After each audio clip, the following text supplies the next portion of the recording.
सास पंजाबी में कहावत है, सास चंगी होवे या ते दीवार ते टंगी होवे।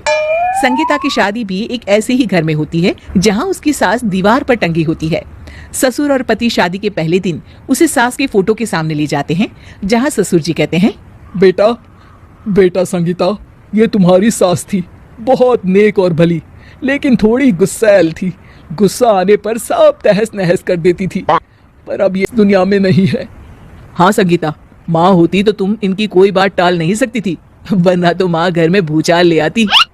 संगीता मन में खुश होती है कि अच्छा है कि ऐसी औरत अब इस घर में नहीं है, लेकिन दिखावे के लिए वो जैसे ही सास की फोटो के सामने हाथ जोड़कर खड़ी होती है, ये क्या?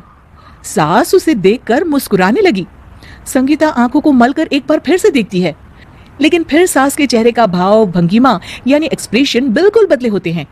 वो अपने पति और ससुर को कहती है, माँ की तस्वीर तो स्माइल कर रही है। ना ना बेटी, ये कैसे संभव है? जरूर तुम्हें कोई गलती हुई होगी, ऐसा कैसे हो सकता है? लगता है तुम शादी की सारी फॉर्मेलिटी करते करते थक गई हो, तुम्हें आराम की जरूरत है संगीता। खैर, सारे संगीता की बात को इग्नोर कर कमरे में चले जाते हैं। वैसे सास की फोटो पर एक्सप्रेशन एक के बाद एक बदलते ही रहते हैं। सुबह होती है, पति और ससुर को काम पर भेजकर संगीता कमरे की सफाई करने में लग जाती है कि तभी उसे आवाज आती है, टेबल ठीक से साफ करो। ऐसे भी कोई टेबल साफ करता है? इससे अच्छा तो ये गंदा ही था। किसी औरत की आवाज सुन संगीता दंग रह जाती है और सोचने लगती है कि आवाज कहाँ से आई। आवाज को नजरअंदाज कर वो फिर से अपना काम करना शुरू करती है, लेकिन इस बार तो आवाज बिल्कुल उसके कान के पास से आती है। मेरा घर है ये, जब तक मैं थी चमका कर रखती थी, हर एक चीज शीशे की तरह थी। तुम्हें तो ना सफाई आती है ना कुछ पता है। क्यों तुम्हें मेरे घर की जिम्मेदारी दे दी गई है? पता नहीं तुमने मेरे बेटे को क्या दिखाई दिया। मैं होती तो एक से बढ़कर एक लड़कियों की लाइन लगा देती।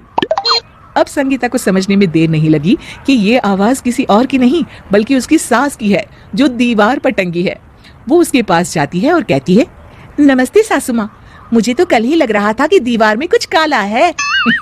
वो दीवार नहीं, दाल होती है पगली। सही पकड़े हैं सासू माँ। तो क्या हो गया आपको जो आप यहाँ भी चैन से नहीं बैठी हैं? सुना मैंने आपका व्यवहार काफी गुस्से वाला था। चुप रह तू, ज्यादा बकर बकर ना कर। घर का काम करना तो आता नहीं, आई है मुझसे बहस करने। हाँ देखिए सासू माँ, मैं आपसे साफ साफ कह देती हूँ, मुझसे पंगा लेने की कोशिश मत करिएगा। तभी पीछे से संगीता का पति आता है। अरे संगीता, किससे बात कर रही हो? कौन है वहाँ? संगीता की सास की फोटो फिर से पहले जैसी हो जाती है। आपकी माँ से कह रही थी कि मुझे काम करना आता। अरे संगीता, माना सास के ताने हर बहू को अच्छे लगते हैं, लेकिन यहाँ तो माँ है ही नहीं, तुम तो फोटो से ही। तुम भी लाजवाब हो संगीता। किसी को विश्वास नहीं होता कि संगीता अपनी मरी हुई सास की फोटो से बात करती है। वहीं आए दिन संगीता की सास संगीता को किसी न किसी बात पर आते जाते ताने देती। संगीता को भी अब सास के तानों और उनसे बात करने की आदत हो गई। वो कभी खानदान की कहानी तो कभी तीज त्योहार कैसे मनाए या किसी व्यंजन की रेसिपी सास से ही पूछती। सारा दिन घर में अकेली संगीता की सास अब उसके लिए तानों के साथ पक्की साथी की तरह भी रहने लगी थी, जो किसी और को नहीं बल्कि संगीता को ही सुनाई देती। तो देखा आपने, सास बहू का रिश्ता हर रिश्ते से ऊपर होता है।